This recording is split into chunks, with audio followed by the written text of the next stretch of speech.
Bismillahirrahmanirrahim. Assalamualaikum warahmatullahi wabarakatuh. Waalaikumsalam warahmatullahi wabarakatuh. Waalaikumsalam warahmatullahi wabarakatuh. Alhamdulillahirrabbilalamin. Pada kesempatan kali ini, hari Senin 29 November 2021, kita kembali lagi bertemu dalam mata kuliah pengantar ilmu hukum, di mana pada tatap muka yang sekarang kita akan membahas tentang hukum subjektif dan juga hukum objektif. Sebelum kita menginjak pada materi yang akan kita bahas sampai pada akhir pertemuan kali ini, saya akan melakukan presensi terlebih dahulu. Jadi bagi yang namanya dipanggil oleh saya, silahkan open mic lalu bilang hadir, begitu ya teman-teman. Saya mulai dari urut pertama, Rizal Hidayat. Nanti Mas Amir bisa dibantu, misalnya ada teman-teman yang izin ataupun terkendala ya Mas. Baik, Ibu. Oke. Rizal Hidayat nggak ada. Muhammad Sabariman.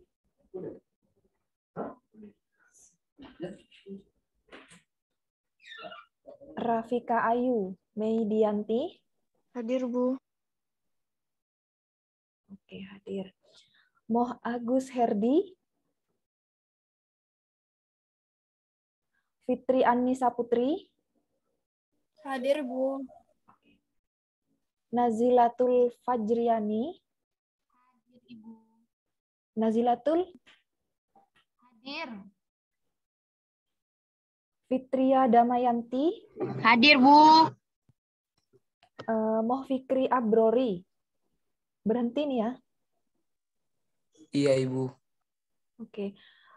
M. Raufikin Derajat. Hadir, Ibu. Aswita. Hadir, Bu. Putri Rahayu. Hadir, Bu. Siti Hailatul Umami. Ada, Ibu. Nurul Maufiroh. Hadir, Bu. Rizka Dwi Ulandari. Rizka Dwi Ulandari. Berhenti, Bu. Berhenti, Ibu. Oh ya. Abdul Muhyi. Hadir, Bu. Anjani. Hadir, Bu. Norin Putri Pradini. Hadir, Ibu. Tola Amir. Hadir selalu, Ibu. Alhamdulillah ya Mas.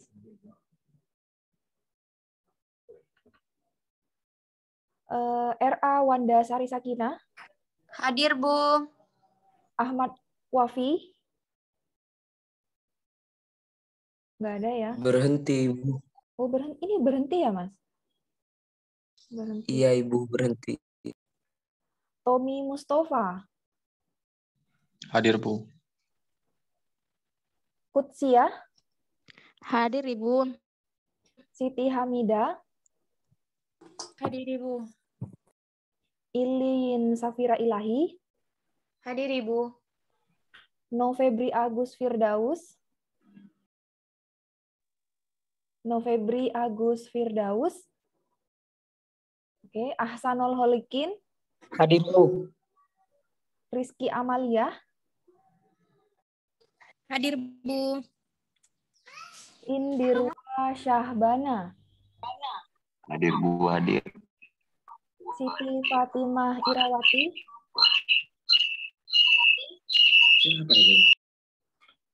Siti Fatimah Irawati.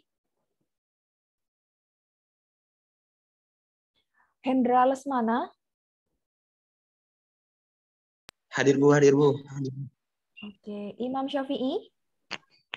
Hadir, Bu. Muhammad Nadifa Anugrah Putra. Ada, Bu.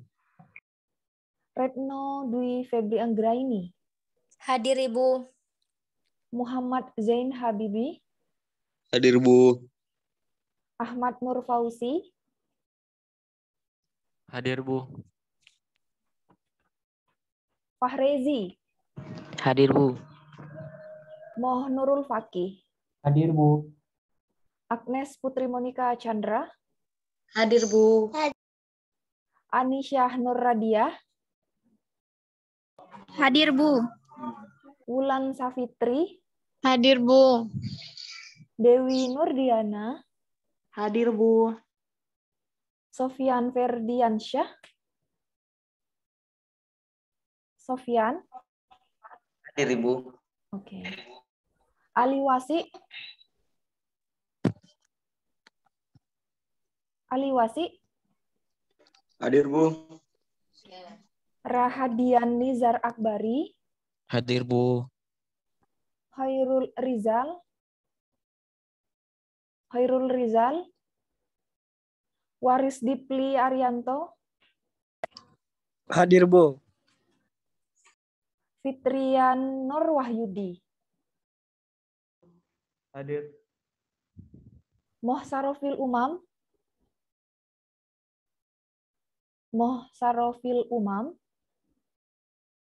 Variansyah,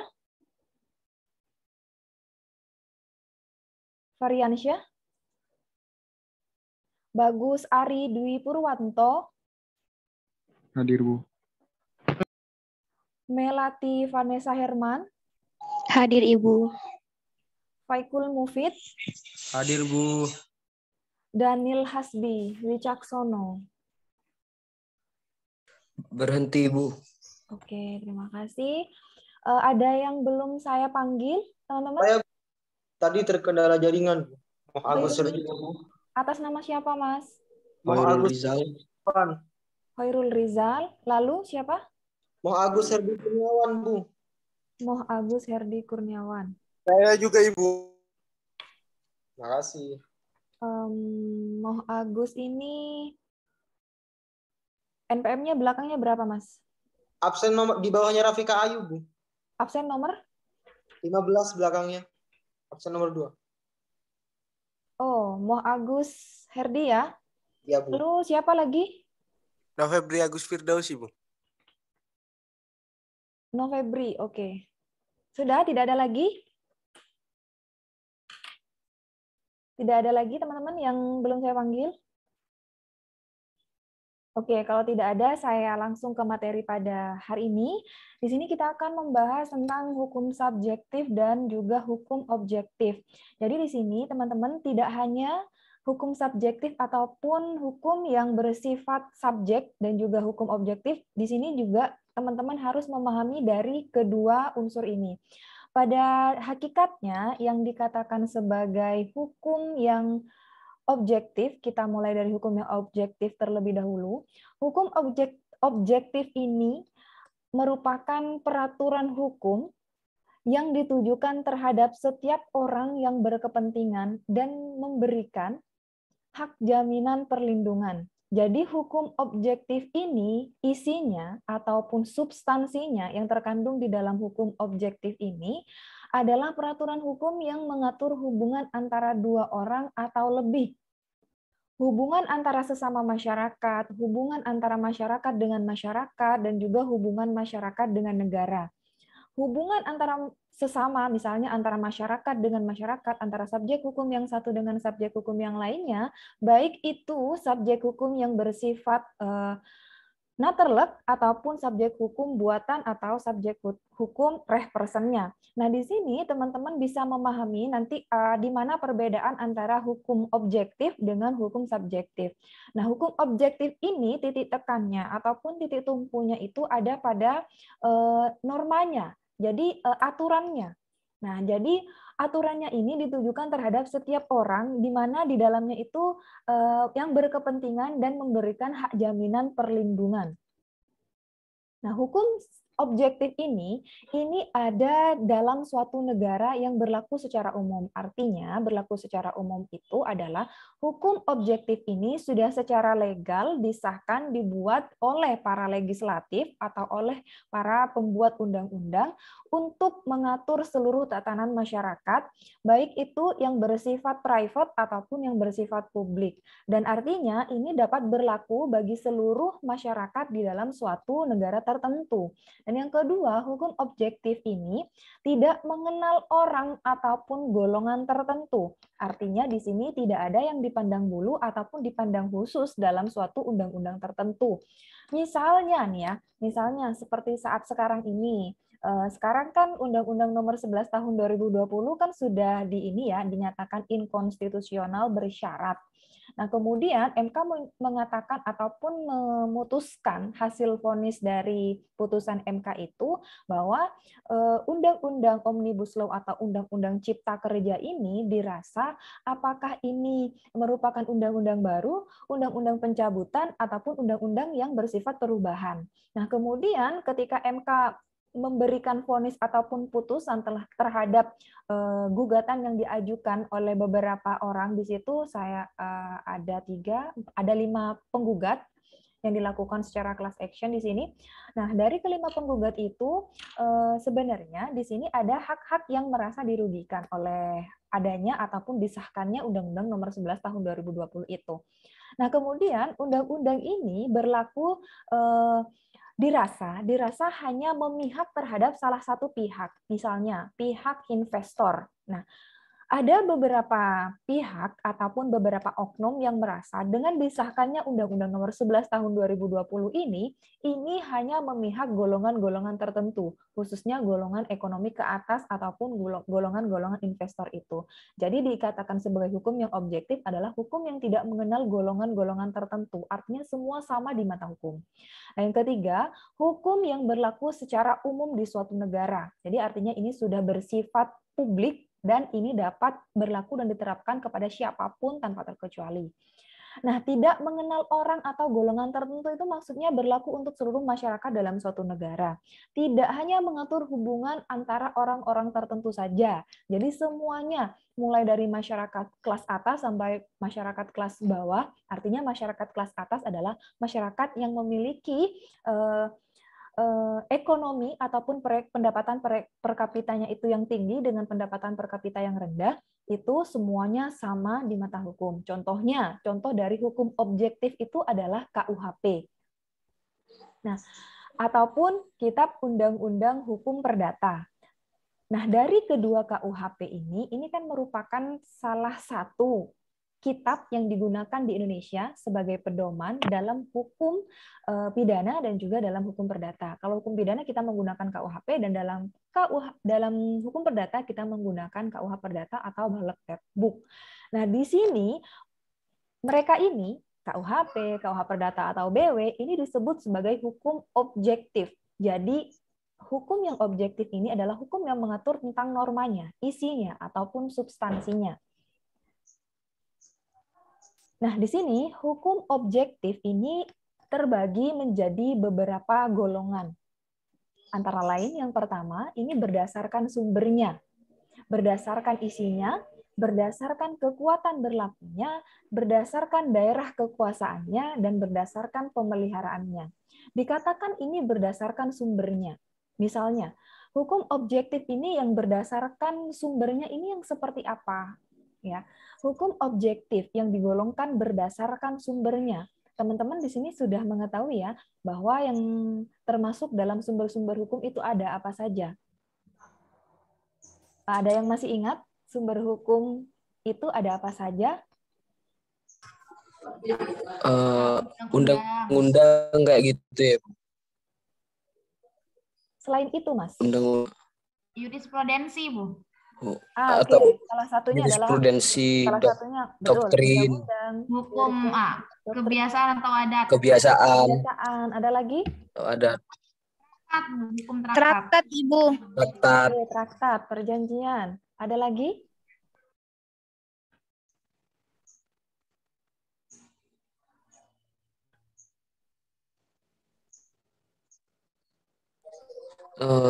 Kan 5 ya, Bu? Tinggal 1, sisa 1. Undang-undang. Hukum keagamaan. Nah, betul. Betul itu. Hukum agama. Jadi ini merupakan ataupun yang dijadikan pedoman dalam membentuk suatu peraturan perundang-undangan di Indonesia. Jadi berdasarkan sumbernya, maka normanya mereka dapat diambil dari mana saja. Contohnya diambil dari hukum agama. baik itu agama Islam, di luar agama Islam, itu dapat dijadikan sumber dalam membentuk suatu hukum yang objektif. Nah, selain itu juga berdasarkan isinya ataupun berdasarkan substansinya.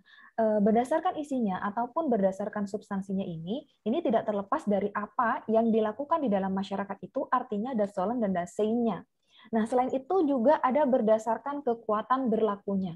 Nah, kekuatan berlakunya ini yang dimaksudkan adalah sejauh mana hukum itu dapat berlaku terhadap masyarakat penduduk Indonesia. Penduduk. Ini kan ada yang dikatakan sebagai WNI ataupun WNA. Nah, ini sejauh mana hukum di Indonesia dapat berlaku terhadap penduduk Indonesia. Penduduk Indonesia baik yang berlokasi, yang berdomisili di Indonesia ataupun yang berada di luar negeri. Nah, ini sejauh mana? Nanti ini ada kaitannya dengan pemberlakuan hukum di dalam negeri ataupun di luar negeri. Ada juga berdasarkan daerah kekuasaannya. Jadi berdasarkan daerah kekuasaannya ini, saya katakan bahwa masing-masing daerah, contohnya daerah istimewa ya. Kemarin kita juga sudah pernah jelaskan dan juga sudah pernah membahas bersama. Hukum berdasarkan daerah kekuasaannya ini tidak, contohnya misalnya di Bali, di Aceh, lalu di Yogyakarta, ini merupakan beberapa daerah-daerah istimewa yang memiliki karakteristik dalam pemberlakuan hukumnya masing-masing. Kemudian ketika kita misalnya melancong ke Yogyakarta ataupun singgah di sana untuk beberapa waktu, nah kemudian kita juga harus menyesuaikan dengan hukum yang ada di sana, yang ada di daerah Yogyakarta itu. Nah, selain itu juga ada hukum objektif yang digolongkan berdasarkan pemeliharaannya. Yang digolongkan berdasarkan pemeliharaannya ini yang dimaksudkan di sini adalah ketika hukum pada substansinya itu, pada isinya, pada normanya itu dikhususkan kepada untuk menjaga kestabilan dan juga ketertiban dalam suatu masyarakat. Jadi, pada konsepnya yang dikatakan sebagai hukum objektif ini diambil dari semua penggolongan hukum secara objektif ini. Makanya dihasilkan produk hukum berupa hukum yang objektif yang dikatakan sebagai misalnya contohnya tadi adalah KUHP, KUH Perdata, ada juga KUHD. Nah, ini merupakan beberapa contoh dari hukum yang secara objektif, teman-teman. Oke, di sini hukum objektif berdasarkan sumbernya. Nah, ditafsirkan ini ada pengertian secara historis, filosofis, dan juga sosiologis. Nah, sorry sebentar saya ambil charger dulu. Mewajibkan orang yang menimbulkan kerugian itu karena dasarnya untuk menggantikan kerugian itu. Karena dari apa yang telah diposting oleh Abdullah ini menyebabkan kepercayaan orang-orang kepada masyarakat ini jadi menurun juga karena kondisi ini juga sosial, jadi masyarakat itu kurang. Oke, saya lanjut dulu.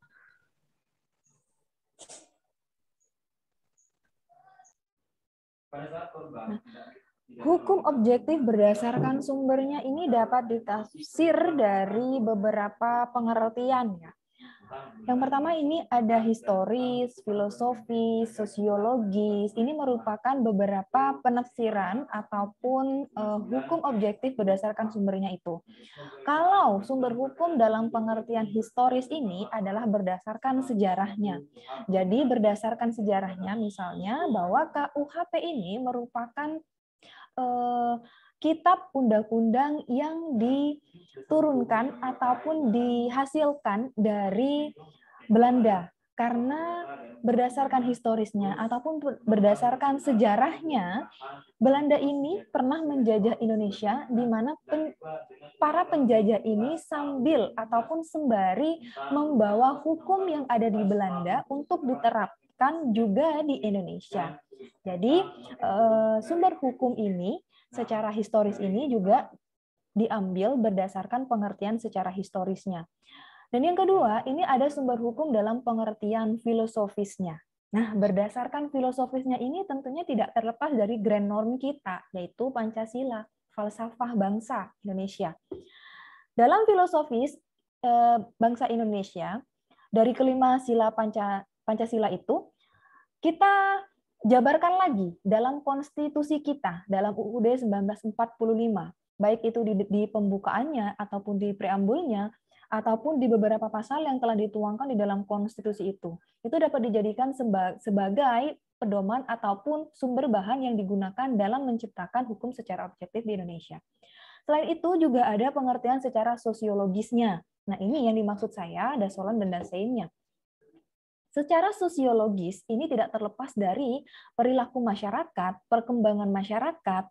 Nah, makanya sekarang yang namanya KUHP ini sedang direvisi, sekarang sudah ada pada tahap RUU KUHP, di mana RUU KUHP ini sudah dalam tahap penyelesaian dari beberapa tahun yang lalu, yang sekarang ini sudah dilakukan beberapa perubahan-perubahan dengan menyesuaikan segala perubahan yang terjadi pada masyarakat secara umum di Indonesia.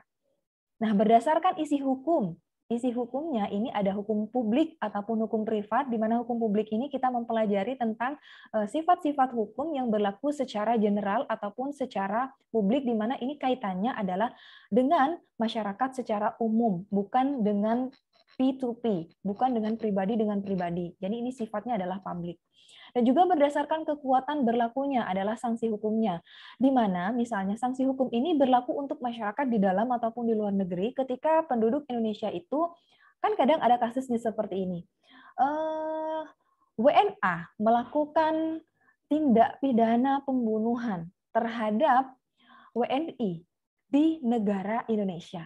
Lalu hukum yang mana yang akan diterapkan ketika pelakunya itu adalah WNA, tapi lokasinya ada di Indonesia dan korbannya merupakan WNI. Nah, ini nanti ada kaitannya juga dengan sanksi yang nanti akan diberikan, baik sanksi secara paksa ataupun sanksi tambahannya.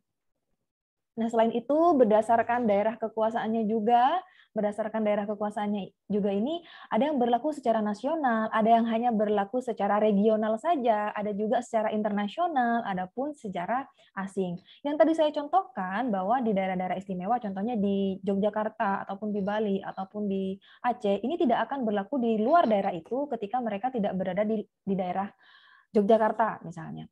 Kemudian sama halnya juga dengan hukum secara nasional. Ketika ini dilakukan di Indonesia, maka hukum yang berlaku adalah hukum yang ada di Indonesia. Ketika ini dilakukan dalam lintas batas negara, maka ini yang berlaku adalah hubungan secara internasional, maka untuk menyelesaikan konflik antar negara itu dilakukan penyelesaian ataupun alternatif dispute resolution itu secara internasional. Kemudian ada hukum yang asing. Hukum yang asing ini dilakukan juga hukum di antara tidak beda halnya ataupun tidak jauh halnya dengan hukum secara internasional itu sendiri. Kemudian ada juga berdasarkan pemeliharaannya, yaitu hukum material dan juga hukum yang secara formilnya. Teman-teman masih ingat kan hukum secara material dan hukum secara formil? Masih ingat bahwa material itu adalah substansinya atau KUHP-nya, dan juga formil ini adalah cara untuk mempertahankan hukum secara substansinya itu tadi. Sampai di sini ada yang ditanyakan dulu teman-teman sebelum saya melanjutkan ke hukum secara subjektif? Silahkan, Mas Amir.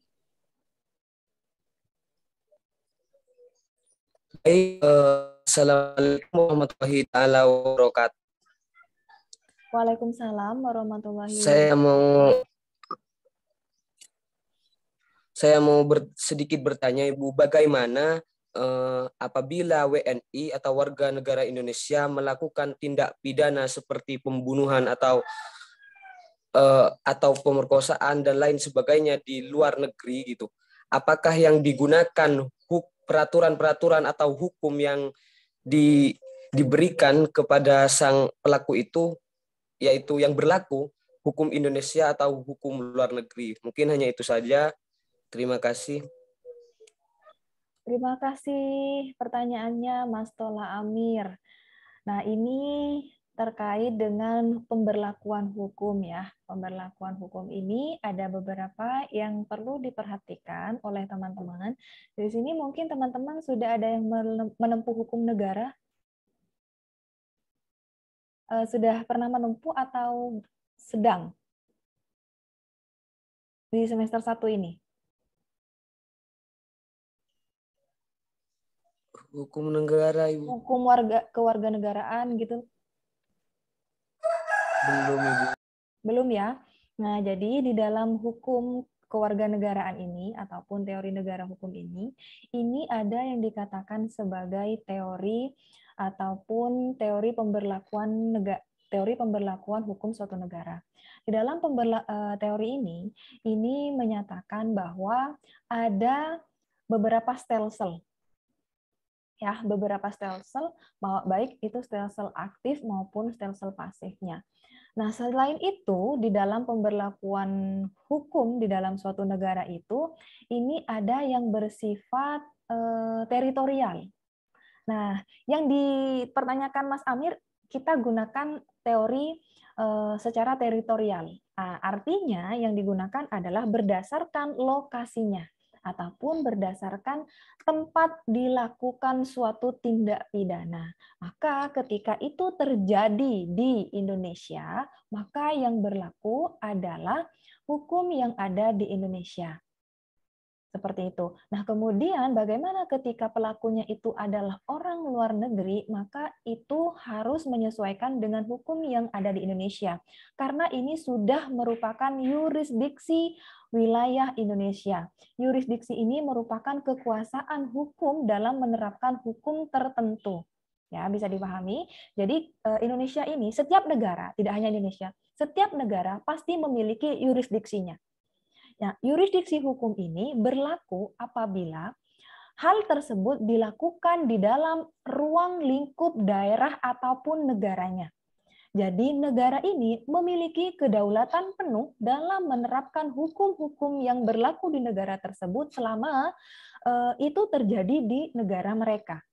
Jadi ketika ini terjadi di Indonesia, maka yang berlaku adalah asas teritorial itu berdasarkan yurisdiksi yang ada di Indonesia. Jadi yang berlaku ataupun yang diterapkan adalah hukum positif di Indonesia. Begitu ya, Mas Amir? Iya, baik Ibu. Soalnya kalau menurut yang saya baca, jika di Indonesia itu ketentuan asas yang dicantumkan dalam pasal 2 itu menyatakan bahwa ketentuan pidana dalam Undang-Undang Indonesia berlaku bagi orang yang berada di wilayah Indonesia, Ibu. Jadi meskipun WNA itu juga bisa dijatuhkan hukum yang berlaku di Indonesia. Iya, Ibu. Terima kasih jawabannya. Betul, Mas Amir. Jadi berdasarkan pasal tersebut, memang dikatakan bahwa hukum di Indonesia hanya berlaku dalam ruang lingkup Indonesia. Jadi Indonesia ini memiliki kedaulatan tersendiri. Setiap negara memiliki kedaulatan dalam menerapkan hukumnya. Itu yang dikatakan sebagai yurisdiksi hukum, ya. Nah, kita lanjut ke hukum subjektifnya. Nah, di sini hukum subjektif ini merupakan hubungan yang diatur oleh hukum objektif berdasarkan nama yang satu mempunyai hak, yang lain mempunyai kewajiban terhadap sesuatu. Disebut subjektif karena dalam hal ini hukum itu dihubungkan dengan seseorang yang tertentu, sesuatu subjek tertentu. Jadi hukum subjektif ini mempunyai hak dan juga mempunyai kewajiban terhadap sesuatu. Dikatakan sebagai subjektif karena sifatnya ini yang sangat individualisme. Jadi karena dalam hal ini hukum dihubungkan dengan seseorang tertentu karena subjek yang tertentu pula.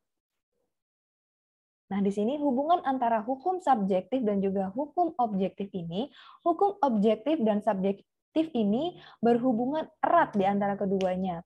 Hukum objektif ini adalah peraturan hukumnya, sedangkan hukum subjektif ini adalah peraturan-peraturan hukum yang dihubungkan dengan seseorang yang tertentu dan dengan demikian menjadi hak dan juga kewajiban.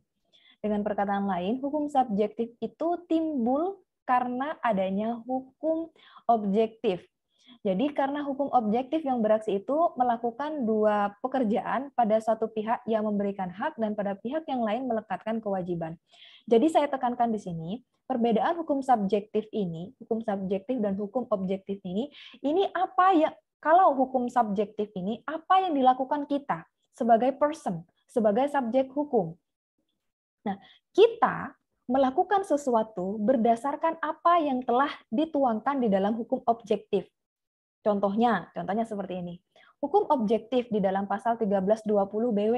Di dalam pasal 1320 BW diatur tentang unsur-unsur ataupun syarat-syarat sahnya perjanjian. Di dalam hukum objektif ini, di dalam pasal 1320 BW ini sudah diatur bahwa yang pertama harus sepakat, harus cakap, harus ada objek tertentu dan kausa halal. Nah, di dalam hukum secara objektif ini sudah diatur. Kemudian bagaimana kita dalam melakukan suatu perjanjian, apakah memenuhi unsur-unsur tersebut atau tidak? Itu yang dikatakan sebagai hukum secara subjektif. Kitanya yang melakukan. Kita sesuai atau tidak sesuai melakukan perbuatan hukum yang sesuai dengan yang diatur di dalam hukum objektif itu. Nah, ketika kita sudah melakukan hubungan hukum, tentunya nanti itu akan timbul yang namanya hak dan juga kewajiban. Yang ditulis ataupun yang tertuang di dalam pasal 1320 BW ini sudah memberikan hak dan juga kewajiban kepada kita. Hak apa? Hak kita untuk melakukan hubungan hukum. Ya, hak untuk melakukan hubungan hukum. Ketika kita melakukan hubungan hukum, tentunya kita akan melahirkan hak dan kewajiban yang baru. Hak apa yang kita dapatkan ketika kita melakukan suatu perjanjian? Misalnya perjanjian jual beli. Hak kita sebagai penjual apa? Hak kita sebagai pembeli apa? Dan juga kewajiban kita sebagai penjual apa dan kewajiban kita sebagai pembeli itu apa? Itu sudah otomatis include di dalamnya. Nah, ini yang dimaksud sebagai hukum secara subjektif dan hukum secara objektif. Karena ini melahirkan yang namanya hak dan juga kewajiban. Karena adanya hukum secara objektif ini, maka akan timbul hak dan juga kewajiban. Contohnya itu dalam ranah perdata. Kalau dalam ranah pidana, di dalam pidana kita dilindungi oleh undang-undang. Nyawa kita dilindungi oleh undang-undang. Kenapa saya katakan nyawa kita dilindungi oleh undang-undang? Katakanlah barang siapa melakukan penghilangan nyawa seseorang, maka dia akan mendapatkan hukumannya, akan mendapatkan sanksinya. Nah, itu yang saya maksud bahwa kita dilindungi oleh undang-undang. Sebagai subjek hukum, sebagai manusia lahiriah, kita dilindungi oleh undang-undang, Kitab Undang-Undang Hukum Pidana. Nah, Kitab Undang-Undang Hukum Pidana dalam pasal tersebut menyatakan bahwa kita berhak untuk mendapatkan perlindungan yang seluas-luasnya terhadap siapapun yang berusaha untuk yang berusaha untuk menyerang kita, membahayakan nyawa kita. Nah, itu haknya kita. Kewajiban kita adalah apa? Kalau dalam pasal tersebut, kewajiban kita adalah apa? Kewajiban kita adalah sama-sama menjaga ataupun sama-sama mematuhi agar tidak menyalahi apa yang sudah menjadi hak-hak orang lain itu. Karena pada hakikatnya juga ya, kita diatur dalam hukum secara positif ini yang berlaku secara umum, maka kita juga secara tidak langsung adalah menjaga hak dari orang lain. Ya, bisa dipahami ya. Kita secara tidak langsung juga menjaga hak orang lain. Contohkanlah seperti ini. Kemarin juga kita pernah membahas tentang hak dan juga kewajiban dalam melakukan vaksinasi. Kita dalam memilih perawatan ataupun tindakan medis yang berlaku kepada kita, ini kan merupakan hak kita, hak mutlak, hak asasi kita. Lalu bagaimana pertanyaannya? Ketika kita dengan tetap dengan egosentrisme kita, dengan keangkuhan kita tetap memperjuangkan hak individual kita, individualisme kita yang tetap kita junjung utama. Kemudian hak-hak yang lain, hak-hak masyarakat secara umum itu akan terabaikan. Artinya, ketika kita tidak melakukan vaksinasi, akan banyak hak-hak orang lain yang terintimidasi. Artinya, semakin banyak orang yang tidak melakukan vaksinasi karena idealisme mereka mengatakan bahwa ini merupakan hak asasi saya dalam memilih tindakan medis yang dilakukan kepada diri saya, kepada tubuh saya, kepada hidup saya misalnya, dan mereka tidak memiliki hak untuk mengintervensi saya dalam saya memilih tindakan medis ataupun tindakan kesehatan yang saya dapatkan nanti. Kemudian ketika semakin banyak orang yang beridealisme seperti itu, maka akan banyak hak orang lain untuk mendapatkan kehidupan yang sehat, kehidupan yang layak itu juga akan terintimidasi. Artinya dengan semakin banyak orang yang berpikiran seperti itu, maka hak-hak dalam mendapatkan kesehatan yang layak ini juga akan terkikis, juga akan terintimidasi oleh tindakan-tindakan manusia yang seperti ini. Nah, itu yang saya maksud bahwa secara tidak langsung kita juga menjaga hak orang lain berdasarkan apa yang telah dituangkan di dalam hukum secara objektif. Dari sini, mungkin ada yang ditanyakan, silahkan.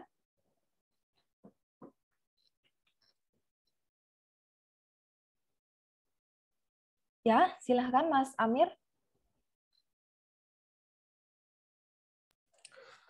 Baik, yang pertama saya ingin menyimpulkan sedikit Ibu tentang subjek hukum. Jadi subjek hukum itu adalah keterikatannya Ibu, adanya sebuah timbulnya hak dan kewajibannya Ibu. Bukan subjek hukum, hukum subjektif gitu.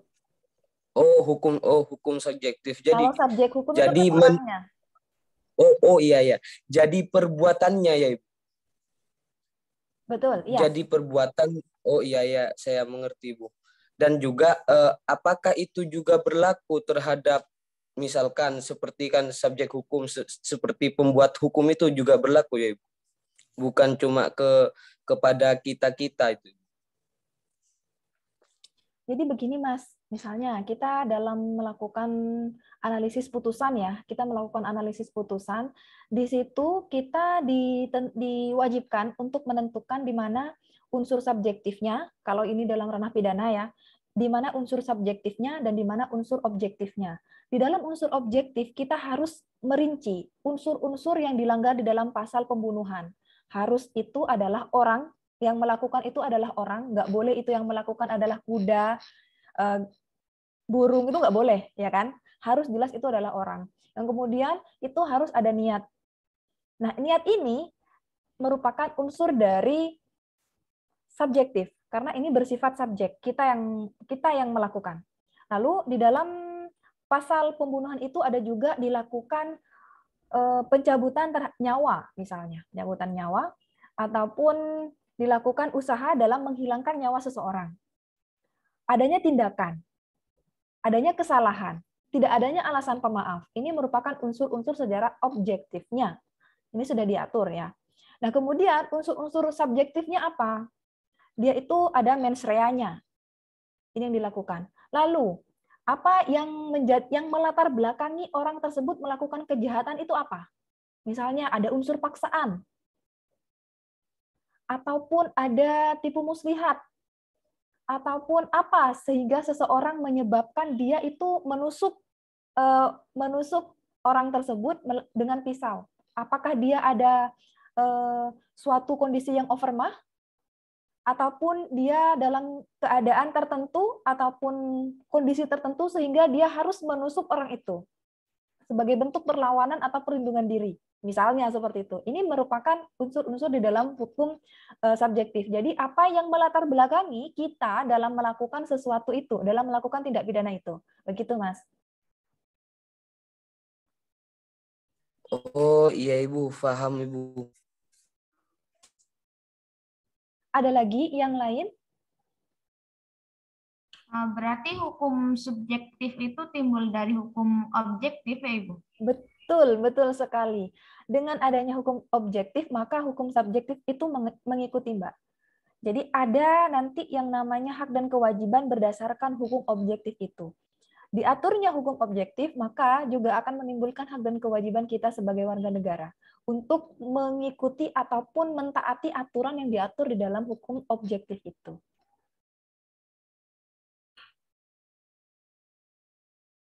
Nah, nanti teman-teman juga sudah tahu ya, hukum secara material, hukum secara formil apa. Nah, ini di kemudian hari nanti teman-teman ketika berhadapan pada mata kuliah misalnya hukum acara. Di sini ada hukum acara perdata, hukum acara pidana, hukum acara PT UN. Nah, di dalam melakukan analisis putusan misalnya, ataupun membuat surat tuntutan, ataupun membuat surat dakwaan, nanti teman-teman tidak akan asing ataupun tidak akan terlepas dari yang namanya istilah-istilah ini.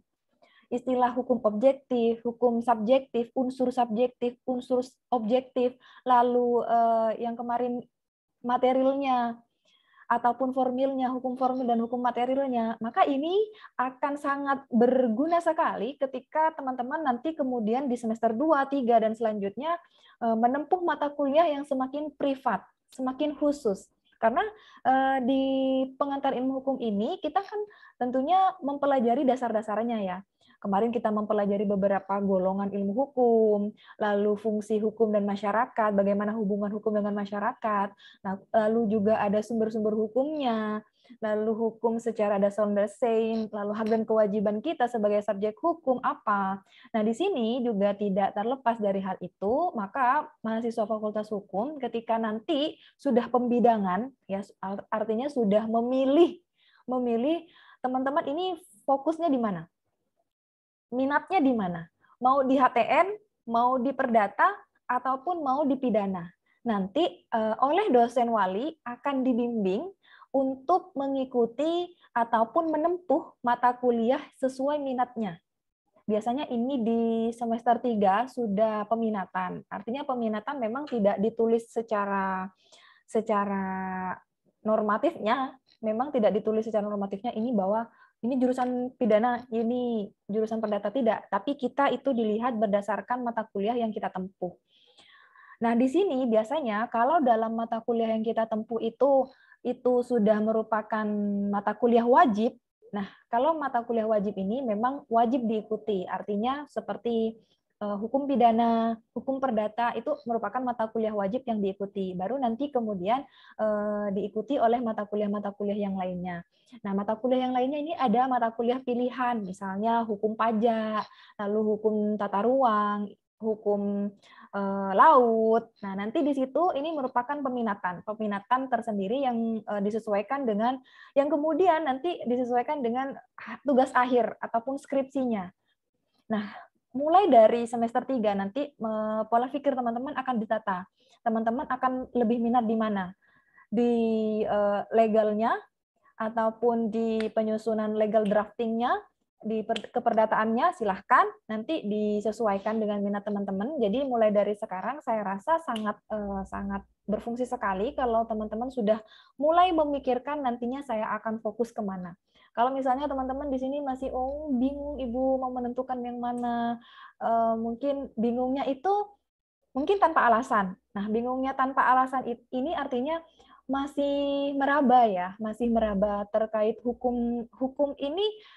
Saya bingung mau menyimpulkan hukum ini dari perspektif yang mana. Misalnya, saya bingung Bu mau milih pidana, perdata atau perdata. Saya nggak tahu saya minatnya di mana. Ini kan merupakan jawaban yang tidak beralasan. Artinya, saya rasa ini masih wajar ya untuk status teman-teman yang masih di semester 1 ini. Saya rasa ini masih wajar karena ini masih dasarnya. Tapi kalau nanti sudah di semester 3, saya rasa teman-teman sudah harus menentukan mau pilih yang mana. Nah, dari sini mungkin ada yang disampaikan lagi, teman-teman, terkait hukum secara subjektif dan juga hukum secara objektif.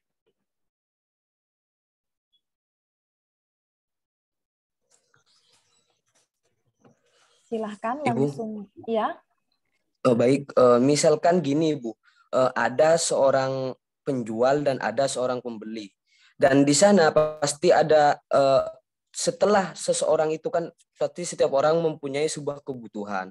Dan itu orang itu membeli kepada seorang penjual.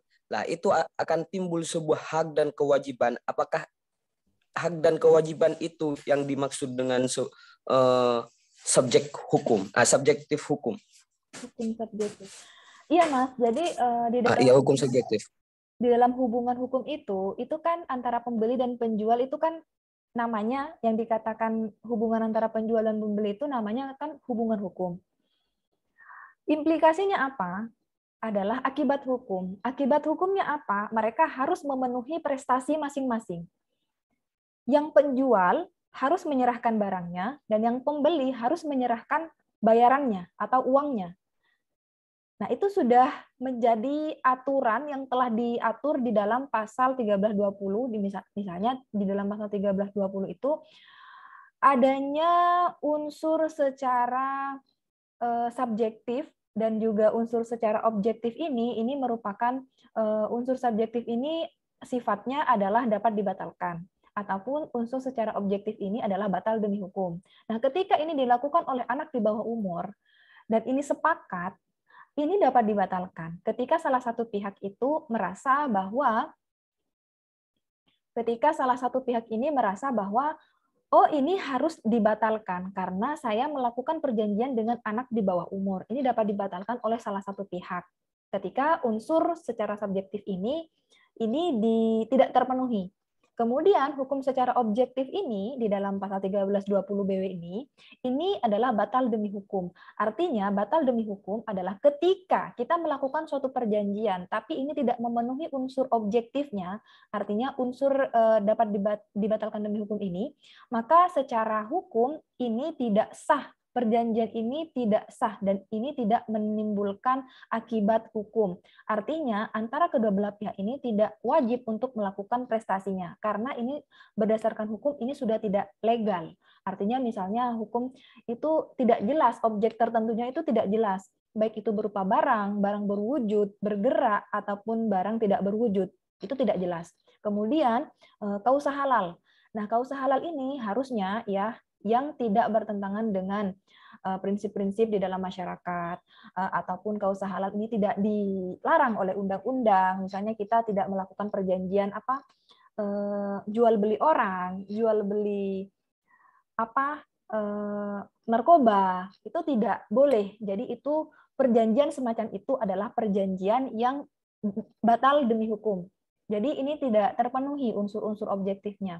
Jadi kalau di sini sudah diatur di dalam pasal 1320 BW, maka bagaimana kita dalam mematuhi, dalam melakukan hubungan hukum itu patuh atau tidak dengan apa yang diatur di dalam hukum objektif itu. Jadi benar kata Mbak siapa tadi itu, bahwa hukum subjektif ini mengikuti apa yang telah dituangkan dalam hukum objektifnya.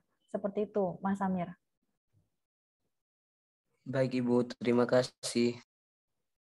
Ya, sama-sama Mas. Mungkin yang lain ada yang ditanyakan lagi? Mas Rian, silahkan Mas. Mas Rian ini ya? Kayaknya bukan deh. Sofyan, Ibu. Sofyan. Ya, nama panggilan itu. Jadi begini, Bu. Misalkan seseorang melakukan perjanjian tanpa ada itu ditulis, Bu. Ini, Bu. Ini. Ya, melakukan sebuah jual beli, tapi bayarnya belakangan, Bu. Kan perjanjian sudah, Bu. Melakukan sebuah transaksi, bayarnya belakangan. Nah, tapi tidak tertulis itu, Bu. Beberapa bulan kemudian jatuh tempo, tapi sang pembeli tidak mau melunasinya, Bu. Itu bisa dituntut secara hukum, Bu.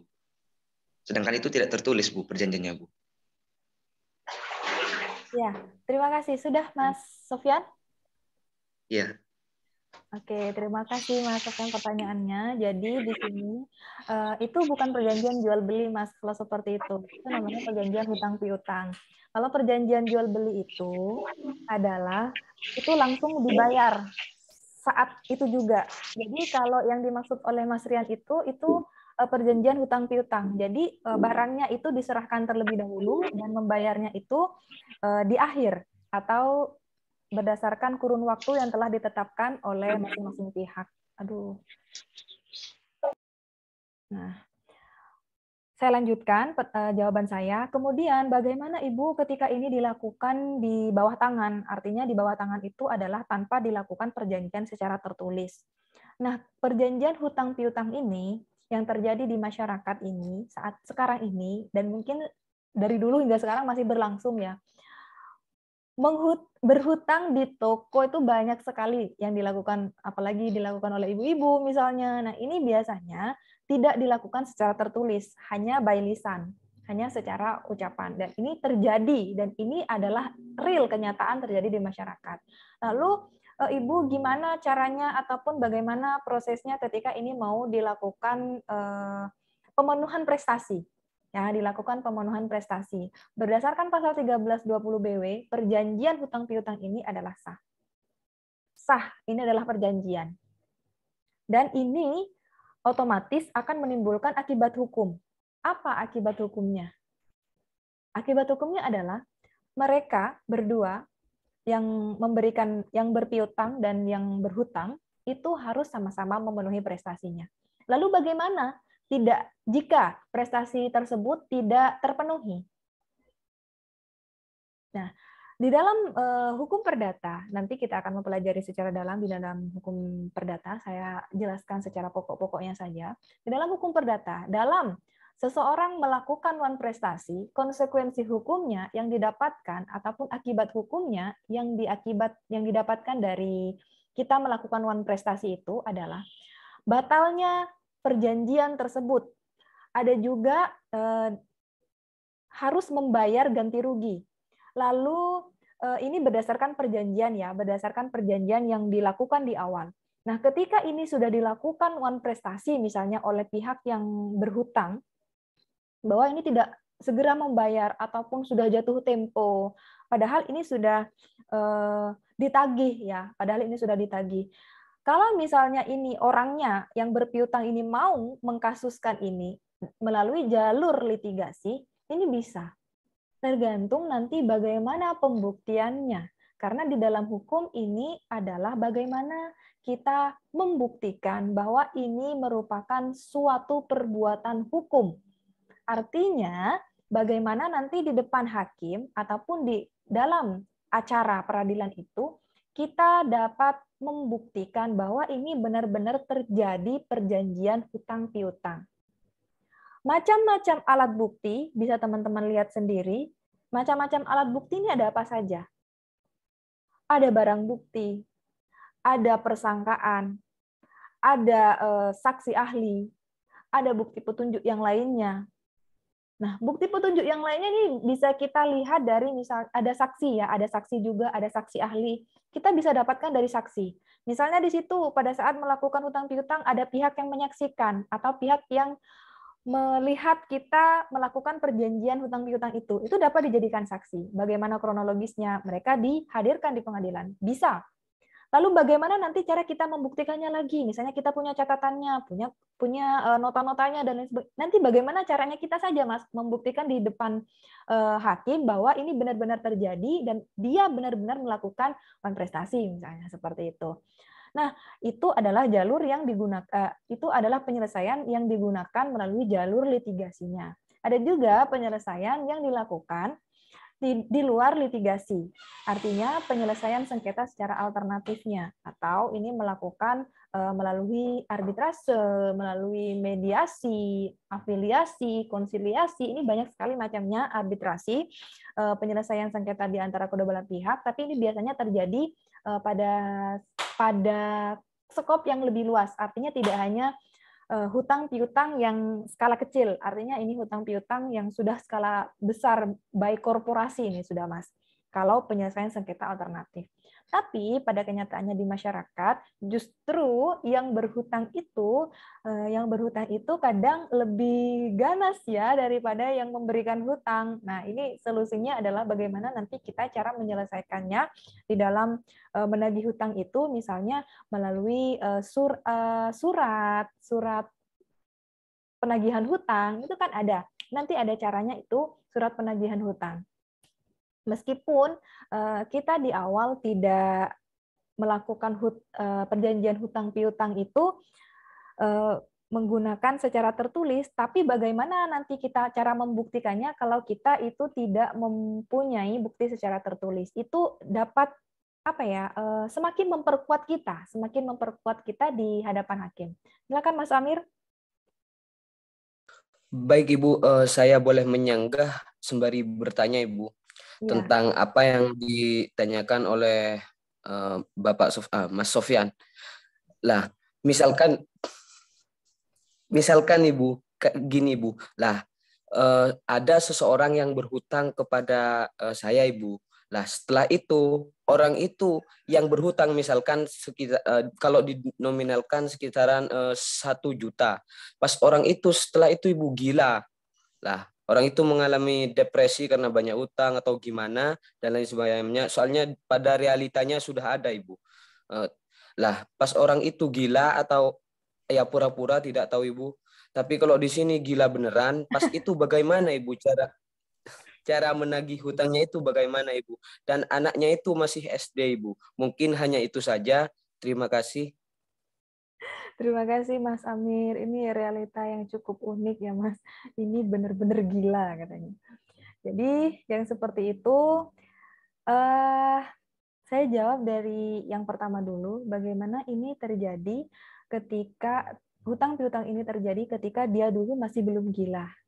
Kemudian sebelum hutangnya lunas, dia sudah kondisinya sudah tidak normal. Artinya dia sudah dianggap tidak memiliki ataupun tidak boleh melakukan hubungan hukum. Jadi perbuatan hukum yang dilakukan itu otomatis adalah tidak sah ataupun batal demi hukum. Ya, seperti itu. Jadi orang-orang yang tidak normal ataupun orang yang berada di bawah pengampuan itu harus dikuasakan ataupun dilakukan oleh pengampunya. Kalau itu sudah di atas cakap hukum, itu dilakukan oleh pengampunya. Jadi segala aktivitas yang bertanggung jawab terhadap orang itu adalah pengampunya. Kalau itu anak kecil ataupun anak yang masih belum cakap hukum, yang mewakili dia dalam melakukan tindakan hukum itu adalah walinya. Makanya ada wali siswa. Ya, wali siswa itu adalah orang tua atau wali. Orang tua ini adalah orang tua kandungnya. Kalau wali ini bisa jadi bukan orang tuanya. Jadi ada orang tua atau wali. Dan kalau ini adalah orang yang cakap hukum, adalah orang yang sudah mempunyai anak, artinya otomatis ini dapat dikatakan adalah orang yang sudah umurnya cukup, tapi pikirannya yang tidak membolehkan ataupun tidak dibolehkan oleh hukum dalam melakukan perbuatan hukum. Maka yang bertanggung jawab itu adalah pengampunya. Pengampunya ini siapa? Pengampunya ini dapat orang tuanya sendiri ataupun pihak keluarga yang ditunjuk oleh hakim berdasarkan permohonan yang ditunjuk oleh hakim itu untuk menjadi pengampunya. Jadi orang-orang yang berada di bawah pengampuan ini adalah orang-orang khusus ataupun orang-orang istimewa yang tidak boleh melakukan hubungan ataupun perbuatan hukum. Maka yang bertanggung jawab itu adalah pengampunya. Nah, jika Mas Amir ataupun tetangganya itu ingin melakukan penagihan hutang, maka itu ditujukan kepada pengampunya, Mas. Maka pengampunya yang berkewajiban untuk menyelesaikan hutang-hutang ataupun kewajiban-kewajiban yang lainnya dari orang tersebut. Baik itu kewajiban dalam memenuhi prestasi yang lainnya, mungkin dia memiliki tanggungan kepada orang yang lain juga, maka yang menyelesaikan adalah dia, si pengampunya. Nah, kemudian apakah misalnya dia ini kan memiliki harta warisan ya, memiliki harta warisan. Lalu bagaimana mengelola harta warisan ini? Maka yang berhak ataupun berwenang adalah pengampu itu yang ditunjuk oleh hakim berdasarkan permohonan itu. Nah, kemudian selain itu ada juga masalah pewarisan. Nanti yang mewakili semuanya itu adalah para pengampunya. Seperti itu ya, Mas Amir. Baik, Jadi Ibu. ada Terima orang, kasih atas ya, jawabannya. sama-sama, Mas. Jadi ada orang di bawah perwalian, ada juga orang di bawah pengampuan. Kalau orang berada di bawah perwalian ini merupakan orang-orang ataupun yang masih belum mencapai usia cakap. Kalau orang yang berada di bawah pengampuan adalah orang yang sudah mencapai usia cakap, tapi pikirannya itu tidak dibolehkan oleh hukum dalam melakukan perbuatan-perbuatan hukum. Contohnya adalah orang yang tidak waras, seperti itu. Itu adalah orang yang berada di bawah pengampuan. Dan itu tidak boleh melakukan perbuatan hukum, Mas. Jadi orang yang melakukan perbuatan hubungan hukum dengan orang gila, maka hubungan hukum itu adalah batal demi hukum. Jadi otomatis hukum sendiri yang membatalkan karena itu tidak sah. Seperti itu, Mas Amir. Baik, Ibu. Terima kasih. Yang lain mungkin ada yang ditanyakan?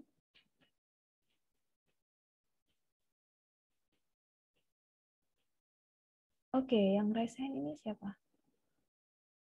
Mas Sofyan, silakan Mas Sofyan. Jadi begini Bu, sebelum Indonesia jajah oleh itu kan sudah ada hukumnya sendiri Bu, di mana terbentuk kerajaan-kerajaan seperti Kerajaan Majapahit, lalu Kerajaan Kutai dan lain sebagainya. Menerapkan peraturan juga kan Bu, ada hukumannya juga. Nah, yang jadi pertanyaan saya Bu, tadi Ibu menjelaskan secara historis bahwa KUHP itu berbeda. Nah, kenapa Ibu? Kenapa harus menerapkan yang dari Belanda? Kenapa tidak menerapkan yang murni di itu? Kira-kira begitu. Oke, terima kasih pertanyaannya Mas Sofyan. Jadi di sini Mas, dulu pada saat masa kerajaan di Indonesia masih dikuasai oleh kerajaan-kerajaan. Jadi dulu penduduk Indonesia itu tidak melakukan kodifikasi, hanya dilakukan secara kebiasaan saja. Jadi ini dikalahkan oleh hukum yang sudah dikodifikasikan. Jadi untuk diturunkan ke masyarakat next ya, untuk masyarakat generasi selanjutnya, ini apa yang nanti akan diturunkan? Kalau ini hanya berupa kebiasaan-kebiasaan, maka kebiasaan-kebiasaan yang dilakukan di dalam kerajaan-kerajaan ini akan luntur seiring berjalannya waktu. Nah, karena ini sudah dikodifikasi, Mas, dalam bentuk kitab yang sudah tersistematisasi, maka ini sudah ada bentuknya, sudah ada wujudnya. Oh, ini loh kitabnya yang akan kita jadikan pedoman dalam kita beracara, misalnya dalam kita melakukan dalam ranah pidana dan juga perdatanya. Sudah ada kitabnya, sudah ada bukunya, seperti itu. Jadi sangat perlu. Nah, ini makanya yang dikatakan sebagai kepastian hukum ini adalah di sini. Jadi kalau misalnya dulu ini masih di awang-awang, hanya sebatas kebiasaan yang dilakukan oleh masyarakat kerajaan itu, maka ini masih bersifat abstrak. Artinya ini tidak dapat dilihat secara nyata, hanya dapat dirasakan. Artinya masyarakat yang melakukan aktivitasnya berdasarkan kegiatan sehari-hari di dalam kerajaan itu, misalnya di dalam Kerajaan Majapahit, Kutai Kartanegara itu misalnya. Nah, ini tidak dapat dilakukan dalam kurun waktu yang dalam jangka waktu yang sangat lama, Mas. Karena ini akan terkikis seiring berjalannya waktu dan seiring berkembangannya manusia. Nah, andai kata ini dari dulu para raja-raja ini mulai menulis ataupun mulai mencatat hukum-hukum yang sebenarnya tumbuh dari bangsa Indonesia secara murni. Ini kan bangsa Indonesia secara murni ya, kalau kita bilang ini adalah dari kerajaan-kerajaan, maka seandainya ini dicatat, maka bisa jadi yang dipakai itu adalah hukum yang dari kerajaan-kerajaan itu, Mas. Bukan yang diwarisi oleh para kolonial. Begitu, Mas Sofyan.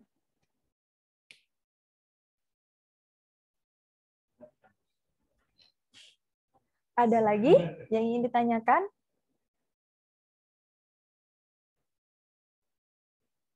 Ini teman-teman yang lain sudah paham atau bagaimana hukum subjektif dan hukum objektif ini? Silahkan.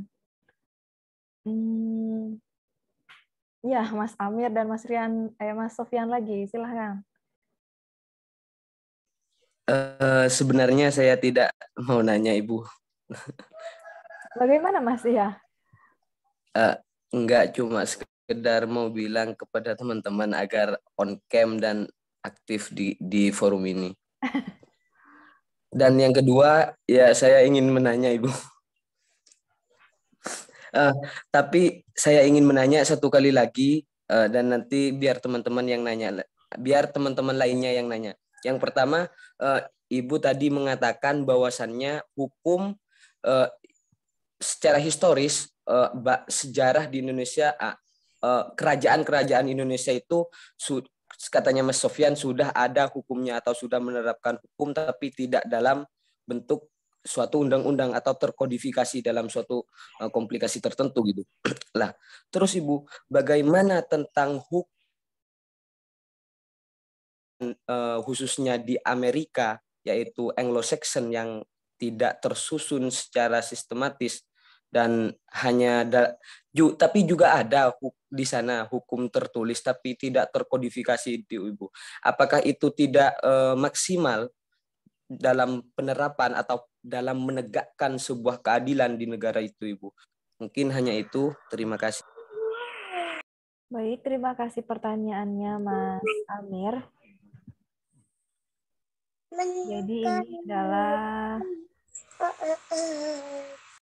perbandingan hukum antara Anglo-Saxon dan juga civil law. Kalau kita melihat pada negara-negara yang menganut sistem hukum Anglo-Saxon, yang di sini yang dikedepankan adalah keadilannya, dan dalam memutuskan suatu kasus ataupun perkara itu tidak menggunakan suatu kodifikasi hukum. Jadi ini merupakan pemberlakuan hukum berdasarkan dengan juri ataupun jurisprudence. Jadi yang dijadikan sebagai sumber utamanya adalah jurisprudence ataupun presiden itu. Nah, kemudian bagaimana Ibu ketika hal ini dilakukan oleh negara-negara tersebut? Apakah ini cukup memaksimalkan keadilan di negara tersebut? Sedangkan di Indonesia, perbandingannya ya, sedangkan di Indonesia yang pada umumnya orang mengatakan bahwa Indonesia ini menganut sistem hukum yang civil law yang sudah dikodifikasi, masih belum semaksimal itu dalam menerapkan hukum ataupun dalam mematuhi hukum. Sedangkan hukum ini yang dikedepankan dalam civil law ini adalah kepastian hukumnya ataupun hukum yang sudah secara tertulis dan dikodifikasi. Nah, perbandingannya adalah seperti ini, Mas. Adalah tingkat konsistensi dari masing-masing masyarakat. Saya katakan seperti ini. Contoh kecilnya saja ya, Mas. Contoh kecilnya saja. Kalau orang luar negeri ke Indonesia, apakah mereka membuang sampah itu sembarangan? Setahu saya, kebanyakan orang luar negeri itu membuang sampah itu, jika tidak mereka temukan tempat sampah, mereka simpan di sakunya. Saking mereka mematuhi dan menghargai kebersihan lingkungan. Ya, padahal mereka tidak tahu aturan di daerah itu. Mereka tidak tahu bagaimana penerapan tidak membuang sampah sembarangan di Indonesia. Saya rasa mereka tidak sejauh itu mengetahui itu. Kemudian ketika mereka melakukan aktivitas pelancongan di negara-negara lain, mereka akan menghargai yang namanya lingkungan. Dengan tidak membuang sampah pada sembarang tempat. Misalnya, mereka naik kendaraan umum nih. Mereka naik kendaraan umum. Mereka nggak nemu tempat sampah di mobil kendaraan umum itu kan.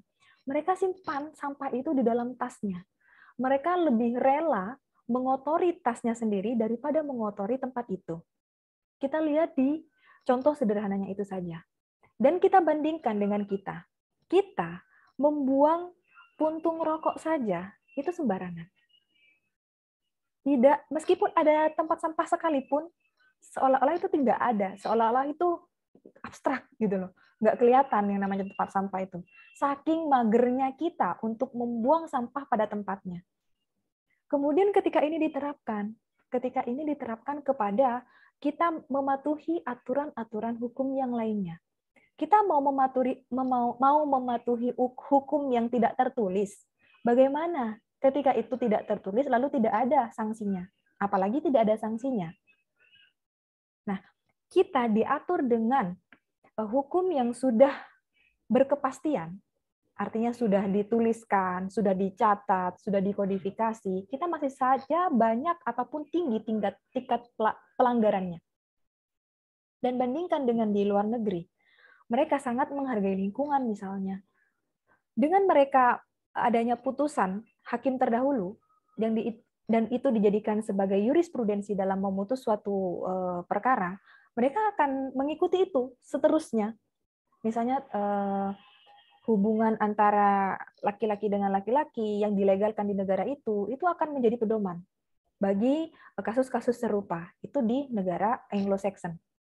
Nah, kemudian apakah Indonesia juga menerapkan sistem hukum Anglo-Saxon? Kalau saya bilang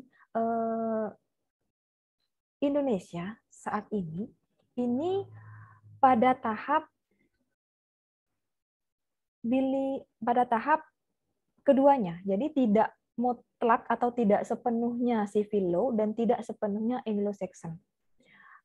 Kalau ditanya kenapa sih dikatakan ini Indonesia juga menganut Anglo-Saxon, kita juga melihat pada sumber hukumnya kita, yaitu jurisprudensi, merupakan salah satu sumber hukum di dalam negara Anglo-Saxon. Selain itu, kita juga memiliki hukum-hukum tidak tertulis yang lainnya, hukum kebiasaan, hukum adat. Ini merupakan ciri dari negara Anglo-Saxon. Sebenarnya itu, tapi secara universal, secara universalnya, Indonesia tetap mengacu pada hukum nasional. Adalah hukum yang sudah dikodifikasikan itu, adalah hukum yang sudah disahkan dan dibuat oleh para pembuat undang-undang. Jadi seperti itu ya, Mas Amir. Baik Ibu, terima kasih. Mas Rian, Mas Rian ya, Mas Sofyan silakan.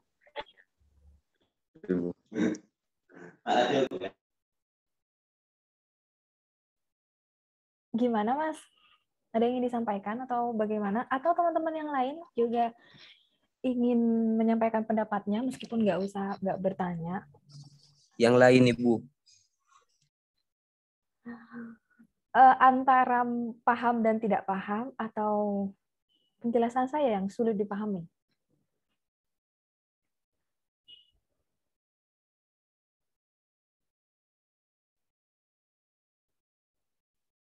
Oke, teman-teman, jika tidak ada yang ingin disampaikan atau ingin ditanyakan lagi, saya cukupkan pertemuan kali ini. Terima kasih atas partisipasinya teman-teman kelas A, dan sampai jumpa pada pertemuan selanjutnya. Jaga kesehatan. Saya pamit, undur diri. Terima kasih. Assalamualaikum warahmatullahi wabarakatuh. Waalaikumsalam warahmatullahi wabarakatuh. Waalaikumsalam.